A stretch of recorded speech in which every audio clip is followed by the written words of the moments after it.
So hello everyone, in this video we're going to talk about the 800 and 200 AMA and how they can significantly improve your trading. So first to know is the 200 and 800 AMA are going to be both really strong AMAs. The AMAs are going to be drawn from really far away because they have to calculate way more averages to come to price. So you're going to see the 800 AMA and the 200 AMA be separated for a really long time because price has to catch up. Right. Every time you're gonna see some sort of consolidation, this is when prices tend to come closer, as we can see in this example right here. You have some consolidation right here, price did not move, and the averages of price decreased so much that the two EMAs can meet right here and cross right here and make this perfect tap right there. So the way you're gonna use them, use a 200 and 800 EMA. It's gonna be simple, right? You're gonna trade the gaps in between the AMAs, these gaps right here, and you're gonna trade them as take profit areas as well. So, like I said, every every AMA you come across, and every point where you can see that price is likely to turn around and reverse against you, is a good point to take profit because you can get broke by taking profit, you know. So let's say you long right here. This will be take profit, and this will be a take profit right here. You're playing it really, really safe, since you're always taking profits when you have to take your profits. So even though price went up right here and did not see a stop in volume, you took your profits already, and you really had some capital, right? Right here, you see price increased a lot, yes, but this minimizes your risk. And then every time we hit the below the 200 AMA, every time we hit it, it's also take profit, so take profit, take profit, take profit. And then right here is what take profit right here using this strategy. The 13 and 5 can be the same principle. Watch that video for that strategy. But oh, oops, but that's not what we're gonna talk about today, right? So the gaps in between them are gonna be the same as the gaps in the 13 and 5. So basically they have to get closer, and we get them closer as long as we have consolidation. Right here, consolidation, you see price reverses back, and you see the gap gets smaller right here. Then price surges back up, and you see the gap got bigger because averages and all the fun stuff. You will see that the AMAs are significantly stronger than let's say the 50 AMA, and the impact on them is really high, as you can see right here when you're kind of have your support resistance type area. You're gonna have your tops be the 800, and the bottom you're gonna have your 200, right? And then you're gonna see every time we come up, we see pins to the highs, and your blue affected candles are coming in to play as well right here. For example, right here, because in the AMAs are gonna be a lot of volume, right? The reason why is because these are being watched by millions of traders at the same time, and they have limit orders right here. Even banks use the 800, I think, and the 50 was it? Not too sure. I know banks use one of these AMAs though. I think it was a 200 though. Well, it was one of the AMAs. It doesn't really matter because it doesn't affect you that much. But yeah, if you go back in price, you will see that we have almost perfect taps right here. You also have to think about every time you're gonna take your AMA as a partial. Let's say you want long in this zone right here. Then okay, we hit the zone, take profit one, and then take profit two would be all the way here. So you also have to use your brain a little bit. Okay, this is a 15% push. Are you gonna hold the risk that we are not gonna make it? That's the thing that you have to think about. That's why I like to take profits at AMAs, instead of just praying. Because you could have launched right here and take profit right here, and then 200 AMA being right here, and then you would not reach your goal, obviously.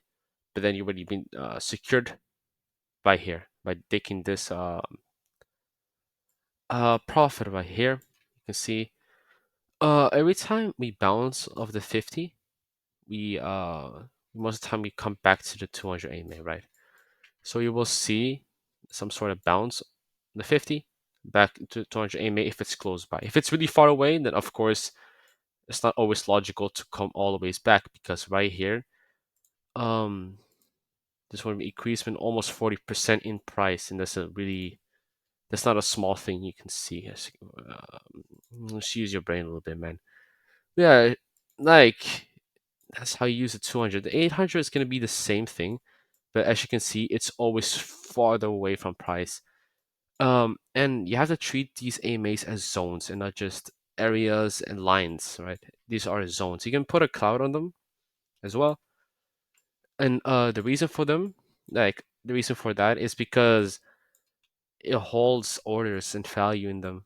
So every time we bounce of them or even come close to them, orders already tend to get filled because people are scared for the orders not to get filled, and they put them lower or higher than usual.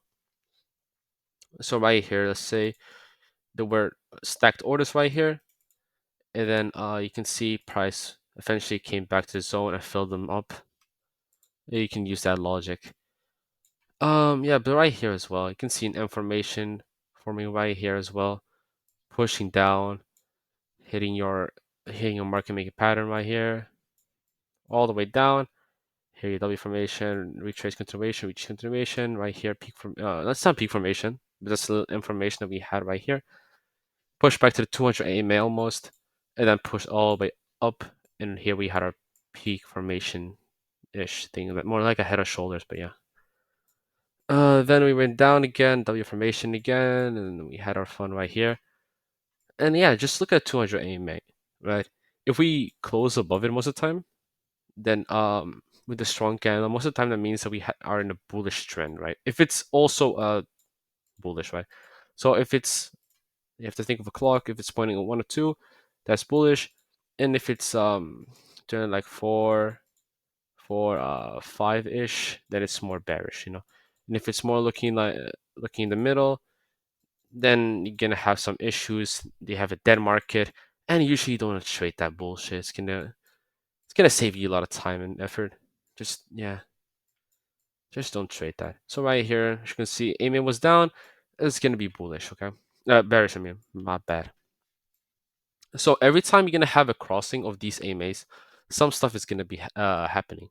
The thing is, every time it happens, like you have an AMA crossing, okay, but this seemed to be laggard in some way of some sort, because prices has to be calculated by previous candles and not future candles, for example, you know, because he can't predict the future with just purely using averages of AMAs, you know,